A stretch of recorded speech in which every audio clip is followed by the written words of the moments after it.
What's on, ladies and gentlemen? My name's Ross, I like games, and today, oh my goodness, have we got a reveal for you. Now let's get it out of the way straight away.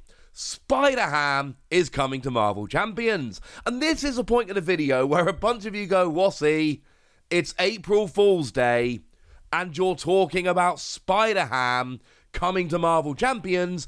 Are you actually making a video about Spider-Ham on April Fool's Day? Are you dumb? Maybe. But firstly, I believe this is not a fake reveal. I believe this is not an April Fool's joke. And I told you some of the character names, some of the set names had been leaked a few weeks back. Spider-Ham is one of the ones that was leaked. This was previously mentioned in a leak, so it is one we were expecting. And also, I don't think this has been revealed on April Fool's Day because it's a joke. I think it's been revealed on April Fool's Day because this is the perfect character to reveal on April Fool's Day.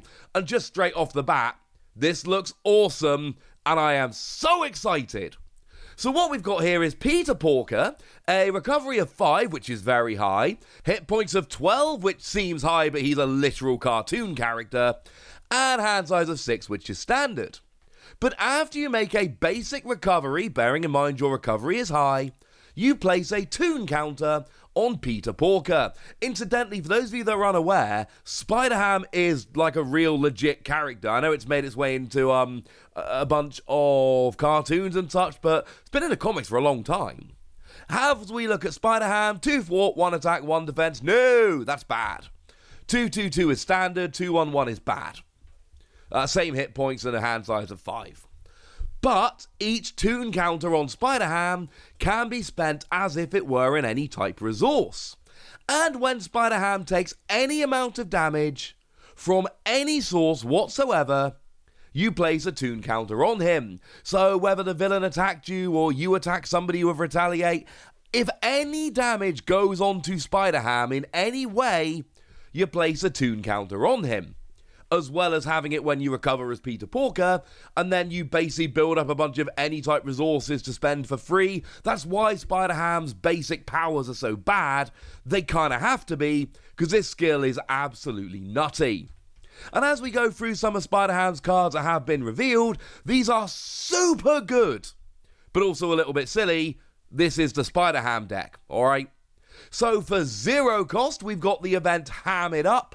You remove 1 threat from a scheme for each toon counter on Spider-Ham. So you could legitimately be getting rid of 11 threat for 0 cost. That's ridiculous. Hogwashed is a 1 cost event. You remove 1 toon counter from Spider-Ham, and you loudly read this card's flavor text. Choose to either deal 5 damage to a minion or remove 5 threat from a side scheme. And okay, fine, it's only to a side scheme or a minion, not to the villain or the main scheme, but still, for 1 cost, that is a little bit silly. Also, I kind of like they make you read it aloud. Of course, I often play Marvel Champions solo when my kids and wife are in bed. This might be a problematic card. I am not a quiet man at the best of times. I Don't Think So is a 1 cost event. When you reveal a card from the encounter deck, you remove a toon counter from Spider-Ham and you say, I don't think so, in your best Spider-Ham voice. Is that my best Spider-Ham voice? Probably not. I didn't practice that. And you cancel the effects of that card and discard it. So now we've got a really cheap 1 cost event, bearing in mind you've got all those any type resources that you're going to be able to spend as well as having all these cheap cards. And now we're getting rid of encounter cards, or at least cancelling the effects thereof. Organic Webbing is a 2 cost upgrade that gives you +1 thwart, which does actually put you up to 3 thwart, which is not insignificant. That's pretty good at that point. And it gives you a hero action that allows you to exhaust Organic Webbing, remove a toon counter from Spider-Ham, ready Spider-Ham, and give him the aerial trait until the end of the phase. Cool. That seems alright by me, ladies and gentlemen. That seems alright by me. Lots of combos can be done with that. And then we've got Huge Wooden Hammer, a 2 cost upgrade that gives you +1 attack. And when Spider-Ham makes a basic attack, you exhaust Huge Wooden Hammer, remove a toon counter from Spider-Ham, and you get +2 for the attack and overkill. So if you're taking out a minion, You've now got 4 attack, and any extra damage done that was not used to KO the minion will just be put on the villain. This is great! These are really good cards. I am a big fan of this. This looks really good. So you notice here the toon counters can be used as any type resources, or they can be used to trigger specific effects of some of the cards you've got. And you get them when you take a damage or when you recover, but your recovery is really high. And once again, we've got a weird deck that plays very differently to the ones we've seen before, and the design team just continue to be absolutely knocking it out the park.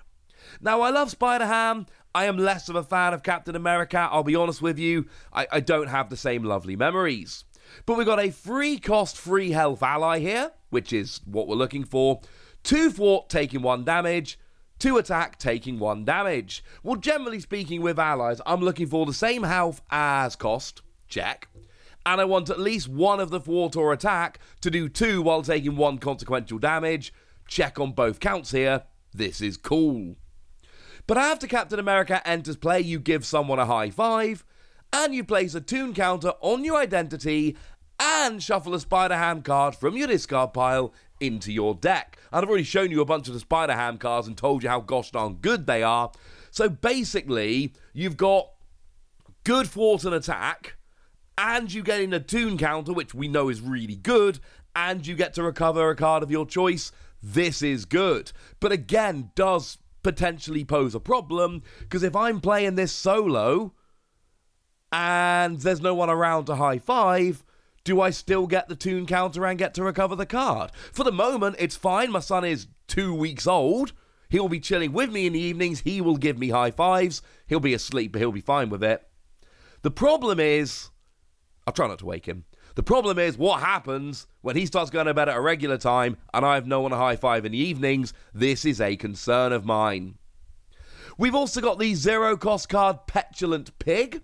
This is a 0 cost event. Stick your tongue out at the villain attacks you, draw 3 cards. Yes, you get attacked by the villain, and that's not ideal, but you at least get to choose when they attack you. You can be prepared for it. Remember, if you take any damage, you'll gain a toon counter, which is good, and you draw 3 cards.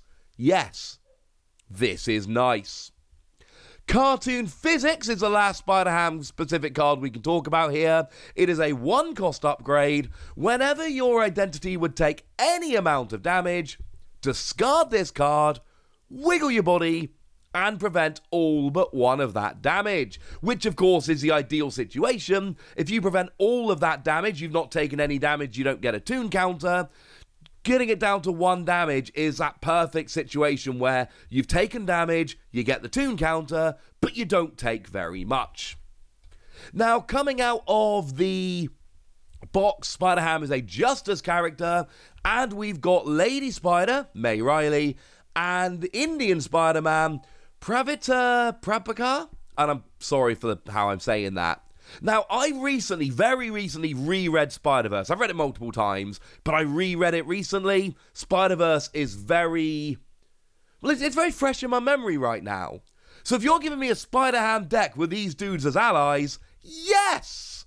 This is wonderful! Because both May Riley and Pravita are amazing, and also if you've not read Spider-Verse, please, at the next opportunity, go and read Spider-Verse. It is brilliant. Now, Lady Spider here, we've got 4 cost, 4 health, that's what I'm looking for. 2 thwart, 2 attack, but you take 2 consequential damage for each, which is a little rough. But after Lady Spider thwarts and removes threat from a scheme, if you control another Web Warrior card, you remove an equal amount of threat from a different scheme. So essentially you can be thwarting from 2 schemes at once. I still don't love the 2 consequential damage, but I do think it is better than it might otherwise be. Now, Spider-Man here, this is a different Spider-Man. It's not Peter Parker, it's not Miles Morales, it is a different Spider-Man. Again, read Spider-Verse, there are many different Spider-Men. What that means is, yes, you can have all 3 of them in play at the same time, there are no issues. 3 cost, 3 health, fine. 1 thwart, 1 attack, taking a damage for each. That's a bit weak for my liking. But after Spider-Man enters play, remove 1 threat from a scheme for each Web Warrior card you control, including this Spider-Man. Okay, That's fine. It's not amazing, but I can see a use for it. And if you've got a bunch of Web Warriors in play, that is a very good play skill. We've then got Overwatch, a zero-cost upgrade that you attach to a scheme, max 1 per scheme. When any amount of threat is removed from the attached scheme by a thwart, discard this card and remove an equal amount of threat from a different scheme. So this could lead you to removing, 4 or 5 threat from 2 schemes at once for 0. Well, you're still thwarting like normal, but this upgrade doesn't cost you any more resources. That's good. And the final card we can look at here is Even the Odds, a 2-cost thwart event that must be paid with at least 1 energy resource. And we got a hero action, remove 1 threat per player from each side scheme, and deal 1 damage to the villain for each side scheme that you defeated in this way. Not bad, frankly, ladies and gentlemen. Not bad. Now, of course, one of the things that Fantasy Flight Games have been doing beautifully we haven't actually got any of them yet, but the last 2 revealed is that we are getting a new encounter set, which comes along as a little bonus that you can basically put into any villain you like. Well, great news, ladies and gentlemen. We've got it here, and it's the Inheritors! And again, if you've not read Spider-Verse lately, maybe this doesn't make you excited. I have read Spider-Verse lately. This does make me very, very excited. And basically what we've got here is just a set of the 8 Inheritors: Genix, Khan, Morland, Solus, Deimos, Brix, Bora, and Verna. So the ones they've actually shown us proper clear scans of: Bora's got 3 scheme, 1 attack, 5 health, and each Inheritor minion gains 1 acceleration icon. When revealed, if a Web Warrior character is in play, you place 1 threat on each scheme. That's harsh. Brix is a 1 scheme, 2 attack, 5 health minion. Each Inheritor gains Patrol. While this is out, Patrol basically says that while the minion with Patrol is engaged with you, you cannot thwart the main scheme. And obviously if you can't thwart the main scheme, you might end up losing. And when revealed, if a Web Warrior character is in play, place 2 threat on the main scheme. Deimos has 1 scheme, 3 attack, 6 health. Each Inheritor gains Stalwart. Stalwart being that lovely skill whereby they can neither be stunned nor confused, which could suck. And when revealed, if a Web Warrior character is in play, stun a character you control.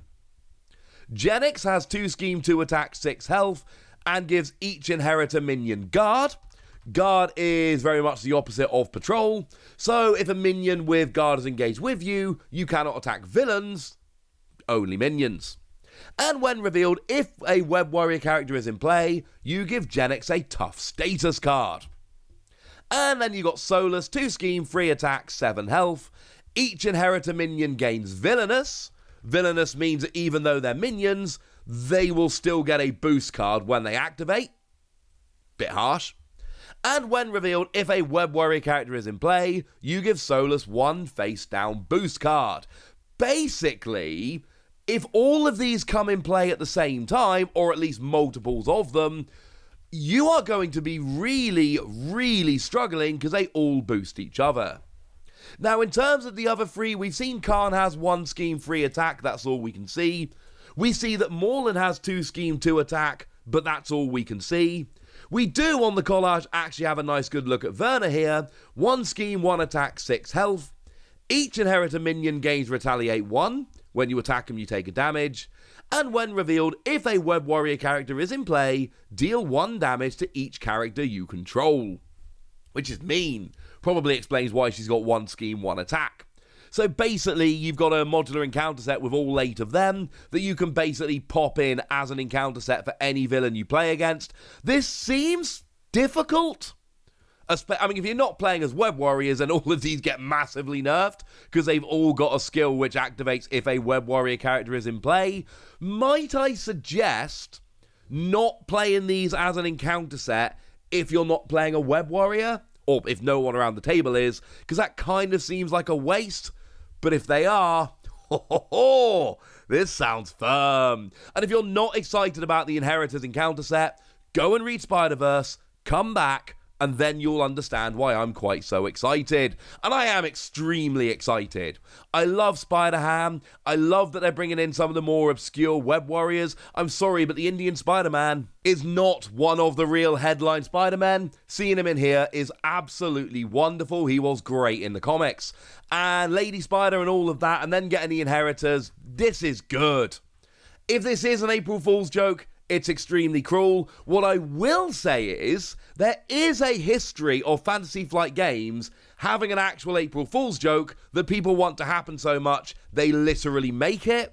I don't think this is because this has been seen on distributor listings. This is part of the leaks. We were expecting this one. But you know what? If it's not real, it's not real. I had a lot of fun talking about this, but I'm pretty sure it is. Hey ho. Tell me what you think, ladies and gentlemen. Is it real or not? And how excited are you? Let me know in the comment section. Go nuts! Be nice! And then make sure you like this video, subscribe to this channel, follow me on Twitter at the Weiss. That's where we talk about a whole bunch of card games, including Marvel Champions. And please do consider checking out patreon.com/PTCGradio, where you can support the channel, get some bonus podcasts, and all kinds of fun things. But by far, the most important thing as always, look after yourselves till next time, would ya? Thank you very much for watching. My name is Ross, and you've been watching Wassy Plays.